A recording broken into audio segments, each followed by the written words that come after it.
Hey, what's up, y'all? This is Rodney, and I'm back, and I just wanted to come and run my mouth. As you can see, we have Can I Say Something? Hoodies available at www.rodneythavoice.com. Now, because she is a little bright, I'm not a bright, not usually, I'm not a bright um, color wearer. I really don't do bright colors. Even though the other day, some of y'all saw that I had a pink jacket on. It took me a while. I've had that jacket, girl, probably pushing almost a year. And that was my first time ever wearing that jacket. Because when I got it, I was like, girl, this is not even your style. Like, you don't even wear like, but I think I did the best I could with what I got. You know what I'm saying? I think I pulled it off. Anyway, Shell, can I say something?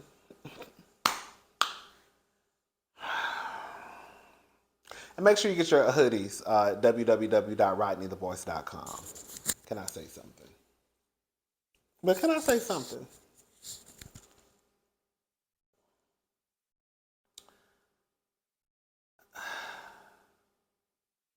Porsha Williams and Gizelle Bryant were the guests on last night's Watch What Happens Live.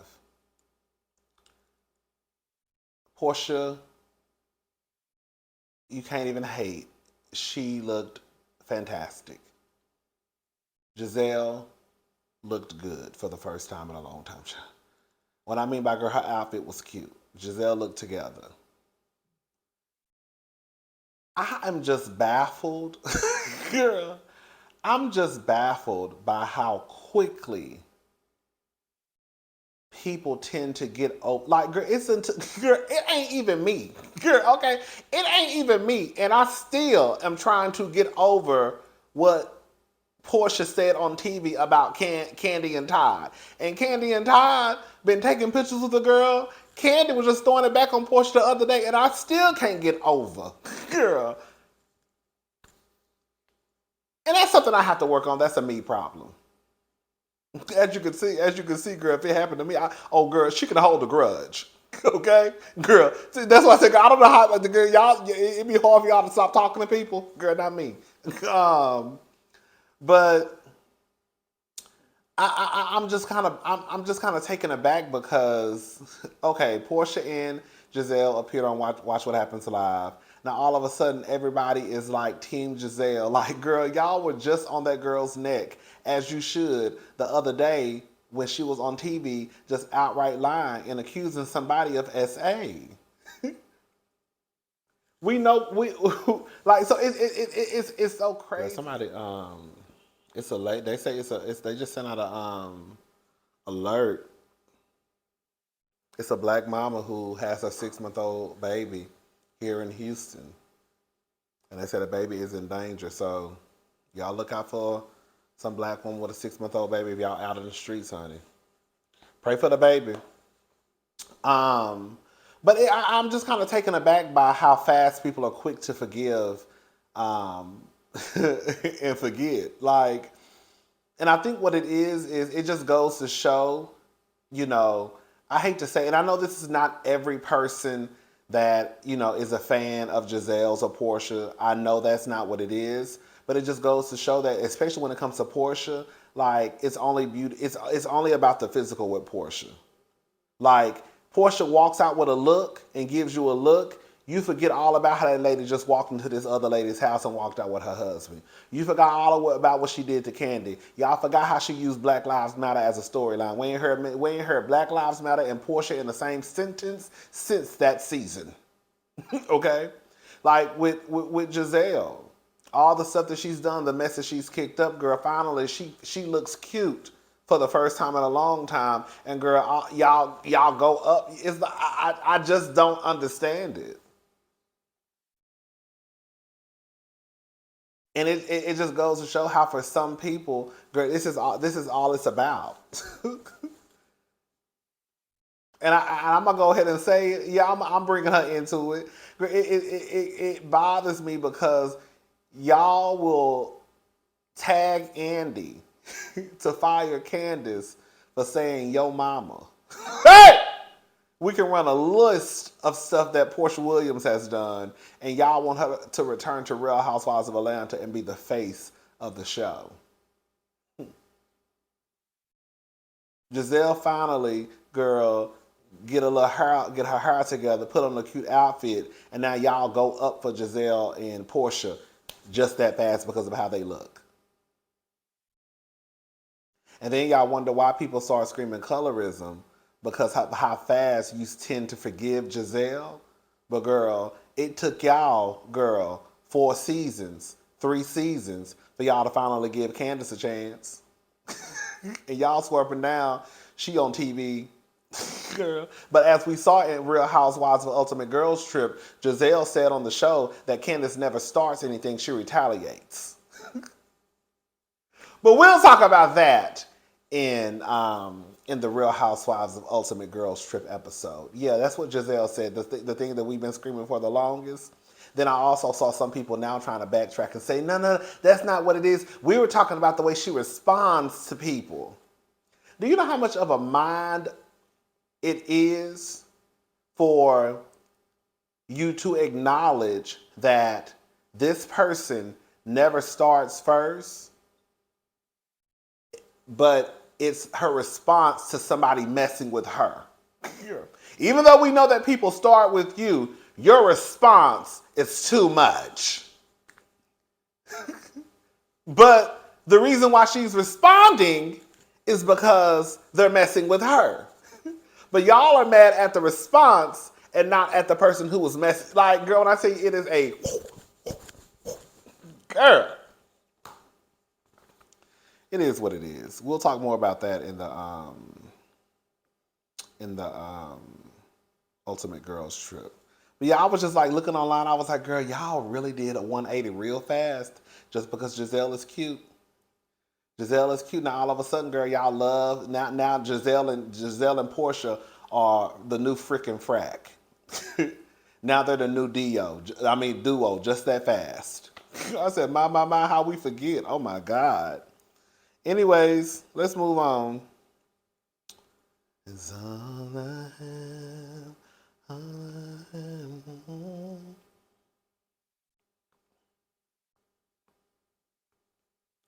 This one is good. All right, so NFL player Sebastian Joseph-Day claims TSA at Santa Ana Airport essayed him. On Friday's Charger defensive end Sebastian Joseph-Day tweeted that TSA staff essayed him at John Wayne Airport in Santa Ana, California. In a Twitter thread, In a Twitter thread, Joseph-Day described what happened at him during the TSA pre-flight security check, but he did not go into great detail. I really just got essayed by TSA at John Wayne Air, he tweeted. After I asked the gentleman to please stop because I'm uncomfortable and I feel that the part of the check is unnecessary, after he felt what was needed. Then they told me I was a problem after 3 TSA agents swarmed me. NFL player Sebastian Joseph-Day claims TSA at Santa Ana Airport. Oh, well, I just read that, girl. Why did y'all put that again?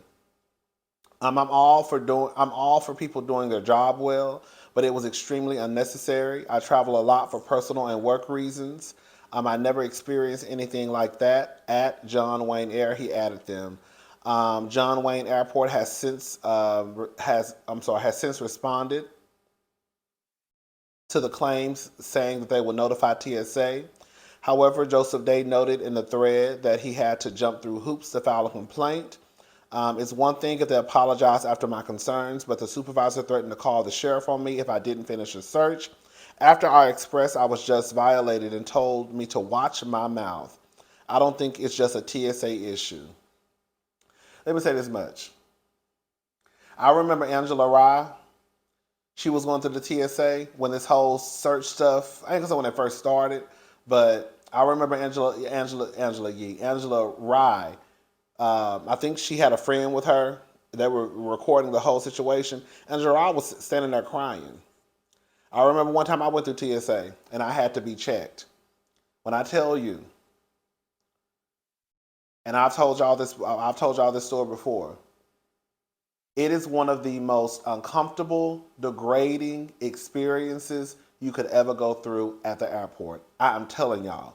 When I tell y'all, because they ask you, you go through the metal detector, you go through whatever, and then for whatever reason, they might tell you you got to be patted down. They was like, do you want to go in the back or do you want to do it out here? I was like, girl, first of all, I'm not going in the back with none of y'all. Okay, we could do it out here. I didn't think it was gonna be that, girl. When I tell you, they literally like they're on your nutsack.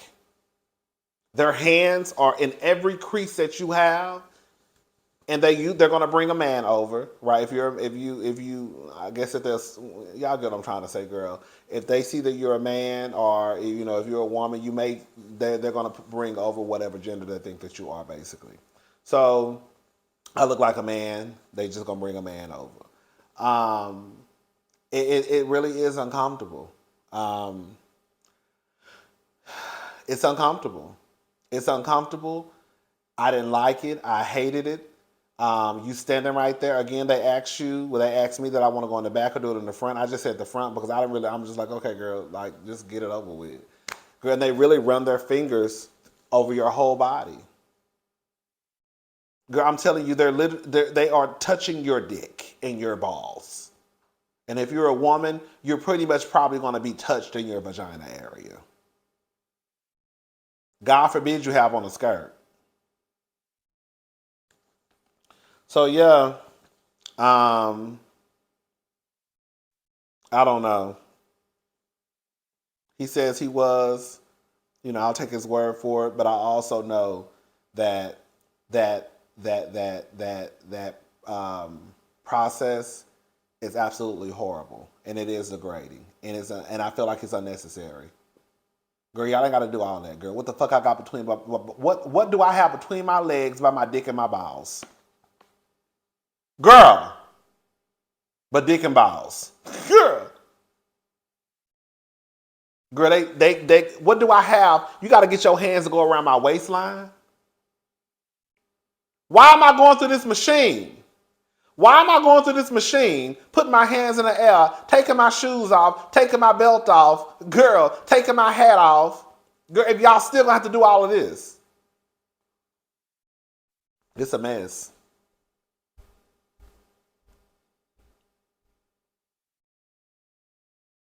Oh, listen to this. Bravo looking to cast NBA wives and local socialites for upcoming Real Housewives of New Orleans series.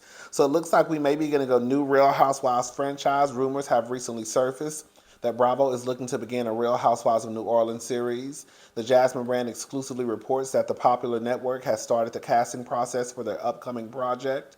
According to our sources, the network is looking specifically for NBA wives from the New Orleans Pelicans and local well-known socialites to join the franchise. So it's probably I bet you it's gonna be a black cast, no tea, no shade, but and probably one white woman. You know how they. I mean, it is what it is. You know what I want them to do? I want them to reboot Real Housewives of Dallas and make it a black cast, and I think they should make Claudia Jordan like the center of the group. I do. I think they should reboot. And you know what I think they need to stop doing. Because for whatever reason, reality shows that come out of Dallas and Houston never really just like make it. And I think what the problem is the way that they market Dallas, and even with Married to Medicine Houston. Some of y'all don't even know they had a Married to Medicine Houston. Like y'all do know that like Houston, Texas is like the 4th largest city in the country. I think that when people think of Texas, they think of cowboys, horses, hay, dirt. Now that's where I grew up from, in a small town, right? My town, when I left, the population was like 1,500 people. That's how small the town was. We had one red light, okay? One red light. I think now we have 4. And the 3 that they added are unnecessary. But I think the way that they market the show is whenever they talk about, to me, Dallas or a show from Houston, they market it as though it's like, instead of marketing the show as like, it could be this fabulous city, Girl, the truth of the matter is, while the cost of living is not like that of a California or a New York or Miami, girl, we still have $1 million homes. We still have, girl, $8,000 a month apartments, $10,000 a month apartment. Girl, it's something right up around the corner. Okay, we still have those things. I just think they need to focus more on how they will focus on the other cities, right? Rich, fabulous women who are socialites, who are kept women, who are business owners, who got money. You see what I'm saying? Like, that's how y'all need to do it and stop the whole hee-haw down in Texas. Like, girl, what are y'all doing? You ain't gonna never come to Houston and see nobody riding around no horse. I remember when I was at TSU, I used to be I forgot the name, but works, what's it called, student work. You know how like you work through, like you can get like a grant and they pay you and you like work like in the library or like the financial aid office. Anyways, I worked in the financial aid office, like a student worker. Work study, that's what it's called, work study program. And I remember this one girl I used to work with, she was a black girl. She was from Detroit. Her parents came down to visit her. They really thought that they were gonna come down here. She told me that they thought they were gonna come down here and it was gonna be like the movies, like cowboys and horses. No, baby, this is a whole city. Girl, this is a city. Girl, no. You're not gonna come down here to Houston, Texas and just see people riding on horses down the road. Girl, no. But, hopefully they do New Orleans, right? Yeah, I hope they do New Orleans, right? I mean, girl, at this point, no tea, no shade. It is kind of like, girl, when you seen one, you seen them all. And I guess with them kind of scraping, oh no, New York, I was about to say New York is not coming back. I forgot New York had a new cast. That's that legacy show that I don't think is coming back. Anyways. And also, Miss Quad, she got it. So somebody asked Quad, this is according to All True Tea, so shout out to All True Tea. Someone asked Quad, are you back this season? The people wants to know, and I am the people. And she responded and she said, I was asked back this season and would love to return, but haven't signed yet. We are still working through the details of my contract, so we will see.